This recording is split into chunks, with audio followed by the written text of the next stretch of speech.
Hoje o Tá Na Mesa Carnaval 2025 já começa assim, ó, sem abertura nem nada, porque estamos com a presença do ilustre Marcos Vinícius e Marcos Tito. Isso aí, hoje é uma overdose de Marcos aqui. Prazer receber você, Marcos Vinícius Santana, especialista aí, historiador, especialista em carnaval. Muito prazer, seja muito bem-vindo. O prazer é todo meu. Falar de carnaval é sempre bom, né, gente?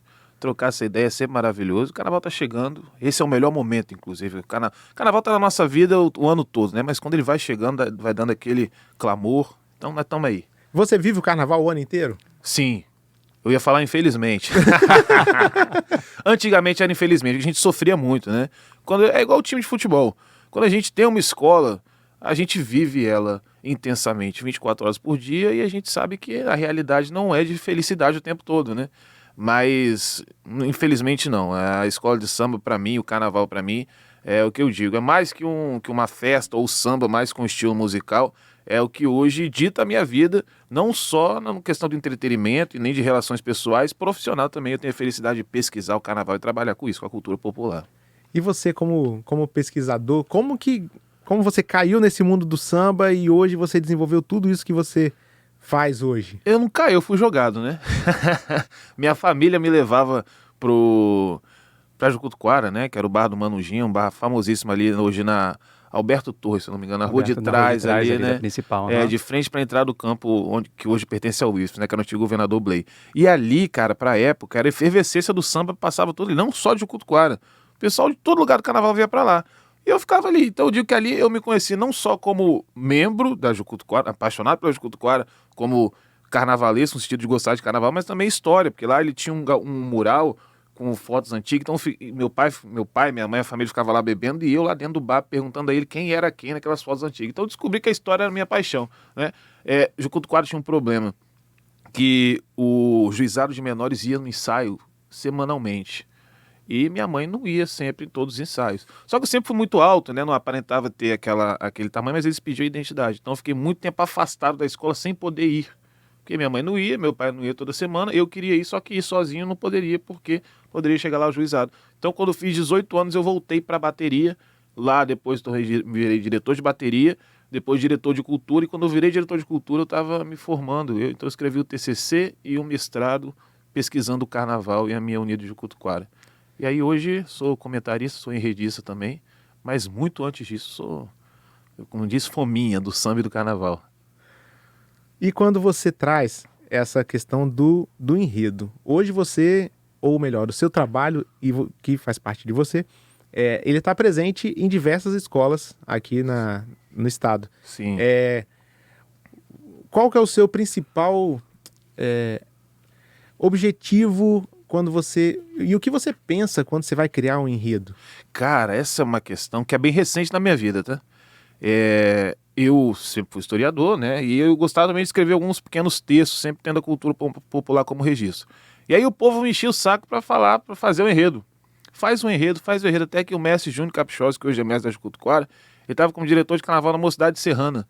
Ele me chamou para fazer um enredo sobre papo furado. Aí ele pegou no emocional, falou, pô, não, papo furado eu vou fazer. E aí fiz o enredo da Mocidade Serrana, que se pensava, que o enredo, o que é o enredo? Não é o tema que a escola leva para o carnaval, só que não é você chegar lá e descrever, por exemplo, vou falar do Tá Na Mesa, o podcast. Eu não vou chegar lá e dizer que o Tá Na Mesa é um podcast, isso, naquela coisa engessada. Você precisa, o que a gente chama de romantizar o enredo e dar uma linha teórica sobre aquilo. E aí até o próprio enredo do Papo Furado é um bom exemplo para isso, porque eu não cheguei e contei a biografia do Papo Furado. Eu imaginei ele sentado na mesa do bar da Rua 7, onde ele está sempre, escrevendo uma carta para São Benedito, porque ele tem o apelido de Anjo Negro, porque quando ele era criança ele foi proibido de desfilar de anjo na procissão de São Benedito na Serra, porque o padre falou para ele que não existia anjo preto. Então é ele escrevendo para São Benedito a história dele e pedindo para ele ser condecorado como Anjo Negro. E aí é o desfile contando essa história, e no final São Benedito condecorando ele como Anjo Negro do samba capixaba, e não na realeza católica, onde ele foi barrado, né? E aí escrevi esse enredo pela primeira vez, fui para a avenida, foi legal, e tive a felicidade da Janaína, que ela era casada com o Luiz Cláudio, que era diretor de carnaval na Vigário Geral, no Rio de Janeiro. Eu fui convidado para escrever um enredo lá na Vigário Geral. Eles tinham um tema que o tema tinha que ser infantil, né? E eles sugeriram, não tem que ser esse nome, mas a gente tem uma ideia de nome que é a Fantástica Fábrica da Alegria. E a gente tem o prazo tal, era um prazo curtíssimo, se não me engano era 4, 5 dias. Nossa. Mas eu falei, gente, é um enredo na Sapucaí, eu vou. E aí o que eu fiz? Eu já me apeguei o nome e falei, não, deixa esse nome mesmo. E aí eu peguei a história da Fantástica Fábrica de Chocolate e coloquei dentro de Vigário Geral. Então era uma criança que ela era saudosa daquelas coisas das brincadeiras antigas, então ele tá vagando pela rua, triste que ele não vê mais bolinha de gude, que ele não vê peão, que ele não vê carrinho de rolimã, e ele olha no chão e ele encontra um bilhete dourado. E esse bilhete dourado dá acesso a ele à Fantástica Fábrica da Alegria, que é a quadra da Vigário Geral. Não. Então o carnaval começa ali com ele tendo contato com todas essas brincadeiras da criança, e no final ele pega a fantasia dele e desfila o sonho dele, que é desfilar na Vigário Geral. E fui 4-10 na Sapucaí. Olha aí, gabaritamos lá, graças a Deus. E aí, como você perguntou, perdão, viajei e fui falando, mas a questão do escrever um enredo, o que eu penso sempre é o potencial educativo de uma escola de samba. É pensar aquele desfile de passar realmente uma mensagem. Obviamente que a gente passa por uma série de questões, por exemplo, que é um enredo patrocinado. Ou então, quando o carnavalesco me convida, que já tem uma pré-ideia do enredo, né? Então, não consigo fugir muito daquilo ali. Mas, na maioria das vezes, é isso. É que aquela pessoa que está contando, que está vendo aquela história passar, possa colher, né, levar dali um conhecimento que leve para ela, para o resto da vida, entendendo as escolas de samba, não só como potencial artístico, carnavalesco, mas também educacional. Maravilha. E falando um pouco do Carnaval Capixaba, como é que você vê aí a nossa trajetória aí não vou falar ainda dos últimos anos, mas de um passado não tão longe, mas também não tão recente, quando a gente não tinha ainda o Sambão do Povo, e a gente veio e chegou, e como é que você vê, como é que a gente está hoje, o que você já visualiza do Carnaval para um futuro, para o ano que vem, como é que, fazendo uma pequena história, uma trajetória até chegar hoje já com o olhar para o futuro. Um resumão. Isso. Cara, assim, eu acho que, eu costumo dizer que a criação das escolas de samba aqui é uma história muito própria e genuína, né, que o Brasil precisava conhecer, que é o surgimento da Unidas da Piedade, né, dentro de uma realidade que existiam outras agremiações carnavalescas, que eram chamadas de batucadas, só que essas batucadas não eram tão acessíveis, e aí surge a Unidas da Piedade. A Unidas da Piedade inicialmente não era uma escola de samba, ela iria concorrer com as batucadas, só não concorre porque não tinha a mesma verba da prefeitura, não conseguia dar a mesma verba que tinha para as batucadas, enfim. E aí eles pensam, como é que a gente vai criar um outro estilo carnavalesco no morro que já tem 3 batucadas e que vai faltar pessoas? Eles falam, vamos pegar todo mundo que as batucadas não aceitam, né? Que naquela época existia um preconceito muito grande com as empregadas domésticas, porque era como se fosse a continuação da mucama, que ficava com o senhor na casa grande. Então, mesmo se elas pudessem pagar, algumas não eram aceitas nas batucadas e tinha esse preconceito dentro desse território. E os cavouqueiros, que eram pessoas que tinham ocupavam a hierarquia mais baixa do trabalho. E aí surge a Unidas da Piedade com essa coisa de você pegar todo mundo. Vamos, todo mundo que não pode, vamos tomar as ruas. E toma a Rua 7 em 1955. Então é uma coisa muito bonita, né? Quando eu digo que a história da escola de samba tem um sentido racial no Brasil, no Espírito Santo esse sentido é potencializado. E a gente cresce justamente por causa dessa coisa popular, aquela coisa de todo mundo poder participar, acaba com as batucadas, que você precisava ter um ingresso, né? Ingressar, comprar o título, participar e tudo. Não, na escola de samba é muito mais popular. A gente tem a chegada de muitos cariocas vindo para cá, com grandes empreendimentos como CST e Vale, então existe essa popularização, crescimento. O auge do crescimento nessa década de 80, 86, a gente tem um desfile na Reta da Penha, que é muito grande, a prefeitura veio que não dava mais para ser ali, estava culminando também num processo de se pensar a Vitória como um grande balneário um grande balneário no verão, né? Se você for pegar, por exemplo, revistas e jornais do Rio de Janeiro, colocava Camburi mesmo, Camburi, praia, como um destino mesmo para o verão. E aí o carnaval veio nessa leva. E teve esse crescimento. Só que muita escola, ganhando verba pública, virou uma bagunça. Em 93 o carnaval paralisado.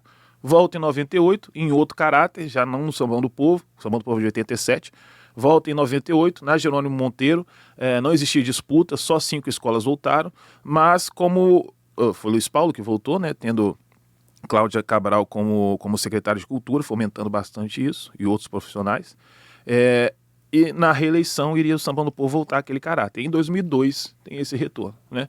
A gente tem essa hegemonia de 2002 até 2010, variando entre Jucutuquara e Mugue, e dali, em 2010, começa a Boa Vista. E agora, recentemente, a gente vê o crescimento de potência que a gente coloca, que é a despolarização do carnaval. saiu de Jucutuquara e Mugue, ou de Mugue e Boa Vista, para ter outros favoritos, como Unidos da Piedade, chegou o que faltava. Hoje a gente chega numa realidade que de 7 escolas, a gente coloca 2 para rebaixar e 5 como possíveis campeãs, né? Então é um processo assim, de crescimento mesmo do carnaval, só que é um crescimento do ponto de vista mercadológico, do ponto de vista visual, do ponto de vista do grande evento, que também é o carnaval, né? A gente não pode ser hipócrita e não pensar nesse sentido, e que é muito importante para a gente. Mas que, olhando para o futuro, eu vejo esse crescimento, mas que esse crescimento precisa desenvolver uma base, e uma base que, com o passar do tempo, elas andam lado a lado, que é se pensar o carnaval do ponto de vista comunitário. Por que eu falo isso?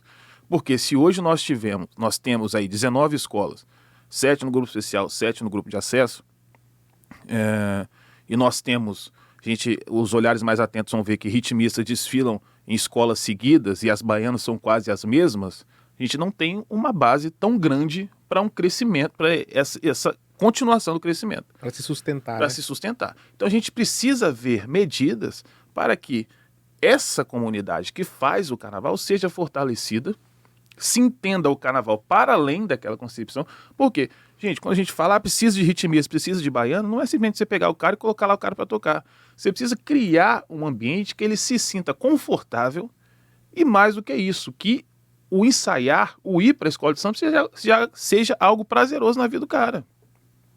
O cara sair da casa dele num dia de ensaio, ou que estiver chovendo ou que não estiver chovendo, para ensaiar, ele não vai ensaiar e vai voltar para casa. Ele vai ensaiar, ele vai trocar uma ideia com o cara ali, vai conversar, vai comer um negócio, beber alguma coisa e depois vai voltar para casa. Então são essas ações de se pensar a escola de samba território, não no sentido físico, né? Porque tem escola que não tem quadra, por exemplo. Mas a escola de samba como algo comunitário que abrace essas pessoas e que aquilo faça parte do cotidiano daquela pessoa para que ela possa, de alguma forma, fomentar aquela comunidade. E isso se estende não só para o ritmismo, para a baiana. A gente tem aí como referência a escola de samba do Rio de Janeiro e São Paulo, por exemplo, que a quadra está aberta para consulta com geriatra. Gente, uma baiana que ela não precisa entrar numa fila, que ela vai poupar, sei lá, 200, 300 reais, que ela não tem, de uma consulta que ela teria que fazer, ela fazer dentro da quadra da escola de samba dela, ela desenvolve um sentimento por aquilo ali que é altamente benéfico para a escola. O cara que precisa comprar um óculos, que vai fazer o exame de vista dentro da escola, ele vai desenvolver o sentimento para aquilo, ele vai frequentar aquela escola de uma forma que a escola não vai fazer trabalho nenhum para fomentar essa comunidade. Exatamente, porque a própria vivência da pessoa vai impactar a vida de outras. E a pessoa fala, nossa, que legal, é pelo exemplo mesmo, Pelo né? exemplo, e é um pertencimento, e aí a gente entra na questão psicológica da coisa, que é o se sentir pertencente àquela comunidade. E quando a gente pensa nas comunidades periféricas, esse pertencimento às vezes não acontece nem no sentido da cidade, nem do estado, nem do país. É o dizer, eu sou Unido de Jucutuquara, eu sou Mocidade Unida da Glória, e é um pertencimento que a gente pode ter como exemplo, por exemplo, o futebol, mas o futebol as pessoas têm um pertencimento e ele não tem uma participação efusiva num jogo, por exemplo, né? A gente vive no estado que as pessoas se dizem flamenguistas, você vê a pessoa com aquilo tatuado no braço, mas o cara não muda o resultado do jogo. A pessoa que é uma escola de samba, ela é parte daquilo ali e ela dá o título para a escola. Se você desfilar cantando só, com uma fantasia, cantando, você compõe o quesito fantasia, você compõe o quesito enredo, você compõe o quesito evolução, você compõe o quesito harmonia. Quando a sua escola for campeã, você é campeã também. Então e isso, o que eu vejo um pouco, acho que as escolas de samba perderam esse contato de chamar as pessoas, porque por muito tempo elas eram acostumadas as pessoas irem até ela. Hoje a gente não tem mais isso. As escolas de samba de Vitória precisam ter esse contato com a comunidade e dizer, vem aqui, vamos participar, ó. Nós somos isso aqui. Aqui é assim, assim, assim, você está bem, está se sentindo bem. E esse é a mudança que a gente tem que ter para dar base para essa evolução no sentido da festa e mercadológica que a gente está vendo. Se assumir como essa instituição, né? Uma instituição comunitária, uma instituição que interfere no sentido social, no sentido psicológico da pessoa. Gente, eu fui diretor de bateria, muita gente falava comigo que estava se curando da depressão indo tocar. E as pessoas acham que isso é besteira, mas não é. A gente pensa uma baiana, por exemplo, que está fadada ali a terceira idade, a melhor idade, né, que eles chamam, aquela coisa aposentadoria, de você ter aquele tédio, ela vai para a quadra para girar, para conversar. Então é um local de criação de laços afetivos. É o senso de comunidade, Senso né? de comunidade e pertencimento que extrapola esse sentido carnavalesco. E isso só quem consegue ver somos nós que estamos de dentro. Só que, infelizmente, hoje, quando a gente pensa na concepção de diretoria de escola de samba, essa diretoria está toda focada em colocar a escola na avenida. O que não é uma crítica, realmente é necessário. Você não pode simplesmente pensar o lado comunitário, você sair com sua escola ruim e ir rebaixando e daqui a pouco sua escola deixa de existir. Mas é se pensar um órgão ou pessoas que façam um trabalho na contramão desse sentido mercadológico de se colocar a escola na avenida. Um departamento cultural, como eu já fiz parte no Nígio de Cutuquara, que, por exemplo, um dia que você faz um ensaio, que a grande questão é porque toca funk e sertanejo num ensaio de escola de samba, que deveria tocar mais samba, que é a origem. Concordo, mas hoje as escolas de samba que fazem ensaio não fazem ensaio só para o sambista. Você precisa de pessoas de outros meios que vão para lá para pagar o ingresso e comprar a sua cerveja. Então você precisa ter essa mudança no modelo de ensaio para poder pegar outros setores da sociedade e fazer a sua renda. Só que uma escola também não pode sobreviver todo o seu ciclo carnavalesco desse tipo de evento. Não custa nada ou quase nada você abrir a sua quadra na mesma semana ou na semana seguinte que você fez um evento grande, uma feijoada, etc. Abrir essa quadra para a comunidade com samba de roda, cantando só os sambas antigos da escola. Com a velha guarda ali, com a baiana ali no entorno. Isso é fomentar a sua história, a comunidade e a cultura da sua escola. E você vai poder fazer um evento até só de funk, se bestar. Eu não sou contra. Se eu tivesse uma escola de samba hoje, se eu tivesse uma quadra, quisesse fazer um evento de trap, faz. O Nígio de Cutuquara, um exemplo, que é a minha escola, faz o evento só de trap. Faço o evento de trap, na semana seguinte eu faço sábado, domingo da nação. Monetizei em um evento, no seguinte eu faço pensando a cultura da minha comunidade, da minha escola. Então, Esse equilíbrio, né? Esse equilíbrio, esse caminhar paralelo do cultural e do mercadológico, do crescimento que tem que ter. Então, não é nem de descredibilizar, nem dar menos importância a um ou outro, é caminhar paralelamente. E falando em quesitos, que você trouxe alguns aí, como quem já foi jurado do Carnaval Capixaba, você consegue talvez explicar pra gente, assim, de modo geral, os quesitos que são avaliados, o que de fato é visto, porque às vezes acontece de a pessoa falar assim, nossa, aquela escola vai ganhar, porque fez um desfile que ao olhar leigo foi maravilhoso, só que o olhar técnico do jurado vê coisas que a gente não vê. Então, para quem quer entender um pouquinho desse mundo da avaliação do carnaval, o que você pode explicar? Então, são 9 quesitos, né, distribuídos em 3 cabines de jurados. As cabines uma do lado esquerdo, 2 do lado direito. Para quem entra no Sambão do Povo, a primeira é o lado esquerdo. Aí você entra no recuo, saindo, tem 2 do lado direito. Esses quesitos são comissão de frente, enredo, samba enredo, bateria, evolução, harmonia, mestre sala e porta-bandeira, sala e porta-bandeira, enfim, de cabeça não vou lembrar, mas são 9 quesitos. E, basicamente, quando a gente... fantasia e alegoria. Os dois eu ia falar. Os dois visuais. Os dois né? visuais. E aí, quando a gente pensa, essa questão, né? Quando a gente, é uma coisa natural, né? A gente vai muito pelo visual. Quando a gente vê grandes alegorias, grandes fantasias, uma escola muito luxuosa, a gente vai atribuir o título àquela escola. Só que existem muitas variantes dentro disso. Primeiro é como que o jurado vê o sentido da leitura, porque esse enredo que é contado, ele tem que ser contado através da leitura da alegoria e da fantasia. Então não adianta a sua fantasia estar extremamente esplendorosa, só que você não está passando a mensagem que aquela fantasia está falando. Por exemplo, quando eu falei o exemplo do enredo Papo Furado. Se tivesse uma fantasia falando de São Benedito, uma fantasia de um costeiro de 5 metros, mas que não tem nenhuma relação com São Benedito, você não vai ganhar o 10 naquilo ali. Então não é só o luxo, é a mensagem que se está passando, né? Então você escolhe o enredo, você escolhe a sua história, e então esse enredo vai contar essas 3 notas, né? A ordem, as escolas mandam uma sinopse, né, para os jurados. Então a ordem de qual fantasia, de qual carro, onde está, isso também influencia diretamente no enredo. Se você colocar uma fantasia, uma ala, trocar de lugar, você perde ponto em enredo. Né? Então esse é o ponto de enredo. No samba enredo, é a música que está sendo feita em cima daquele enredo.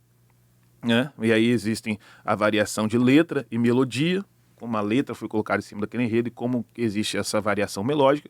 A comissão de frente é um elemento que ela pode tanto resumir todo o enredo ou dar o pontapé inicial da história que está sendo contada. Até pouco tempo, não sei se esse ano vai repetir, a nota era dividida entre execução e concepção. Fantasia, da mesma forma, né? Como eu falei, não só o requinte da fantasia, mas a mensagem passada, assim como a alegoria também. A bateria, ela é responsável por dar a sustentação do ritmo, então ela sustenta o compasso. como que a escola entra. Então, se a bateria, por exemplo, entrar, que é BPM, que a gente chama, né, batidas por minuto, se ela entrar em 150, por exemplo, e terminar em 145, ela perde ponto. Porque existe aí essa variação, digamos, né? E também a execução de bossas. As bossas são as variações rítmicas que elas fazem de frente para o jurado nessa apresentação, e aí conta o ponto do 10. Evolução é como que a escola desenvolve na avenida. Se ela passa muito rápido, ela perde ponto de evolução, e se ela passa muito lenta, ela vai correr o risco de estourar o relógio e perder também ponto dessa evolução. Então a escola tem que de se desenvolver de forma uniforme, né? Numa categoria, numa velocidade uniforme. A harmonia é um quesito muito interessante, porque na harmonia é a harmonia mesmo, a combinação entre o canto do intérprete, o canto da bateria, o toque da bateria e o canto da escola, e também o comportamento do folião, por exemplo. Se você passar por uma ala que ela não está tão efusiva, ela perde ponto em harmonia, né? E é isso, né? Acho que a gente falou todos. Harmonia, samba enredo, bateria, fantasia, mestre sala e porta-bandeira, que é que porta o pavilhão. Então ele analisa não só a dança, mas também alguns elementos. Por exemplo, a bandeira não pode de jeito nenhum cair, tocar no corpo do mestre sala ou da porta-bandeira. Tem que ter uma apresentação, né? E aí no julgamento de Vitória esse ano é simbolizado o início da coreografia, e é a partir dali que o casal está sendo julgado. Finalizou a coreografia, o casal deixa de ser julgado, né? Isso de frente para os jurados. E eles portam aí o símbolo mais importante, que é a agremiação, como se fosse um símbolo sagrado. E, no geral, é isso. E isso tudo em 3 cabines. Então, não necessariamente você está lá na última arquibancada, vê a escola linda, mas se ela passou mal e cometeu algum erro lá na frente, ela é penalizada. Por isso que eu digo, a gente não pode nunca dizer a escola tinha que ser campeã. São muitas variações. Muitos detalhes. Tem os descontos de se estourar o tempo, né? E várias outras coisas. É um universo muito grande, que é um convite também, para quem não conhecer, vamos conhecer aí nas engrenagens. E aí, quando você fala das escolas campeãs, né? Possíveis campeãs, que são várias, né? Graças a Deus que elas vêm tão bonitas, com tanto trabalho para isso. Mas isso só se mostra, só se confirma no tempo, né? Entrou na avenida, finalizou o desfile. Isso só vai, de fato, né, se comprovar. Dentro do tempo ou não abaixo do tempo também. Isso aí. Tem um tempo mínimo para desfilar. Marcos Vinícius Santana merece, né? Um volume 2, volume 3. Merece. Porque o assunto carnaval vai para... E assim, eu já vou sair daqui quase me sentindo assim, um especialista de carnaval com essa aula que a gente teve aqui. A gente que está assistindo, especialista em carnaval. Ó, você que aí gostou também, assiste de novo essa parte que ele explica de todos os quesitos que a gente consegue até olhar de forma diferente pro desfile. Marcos Tito e Marcos Vinícius, muito obrigado pela presença. Eu que agradeço. É um prazer muito grande falar do nosso carnaval. Vou começar a contar um pouco dos enredos na minha página. Posso falar? Claro, pode. Santana Marcos Vinícius no Instagram, Marcos com U. Vou esmiuçar um pouco dos enredos das escolas de samba, que é para esse povo ter um contato e se interessar ainda mais pelo nosso carnaval, que é maravilhoso. Seremos os primeiros a curtir lá. Agradeço. Muito obrigado. Agradeço. Você que gostou, fala para um amigo, tem um videocast legal sobre carnaval. Vem com a gente. Tchau, tchau. Valeu.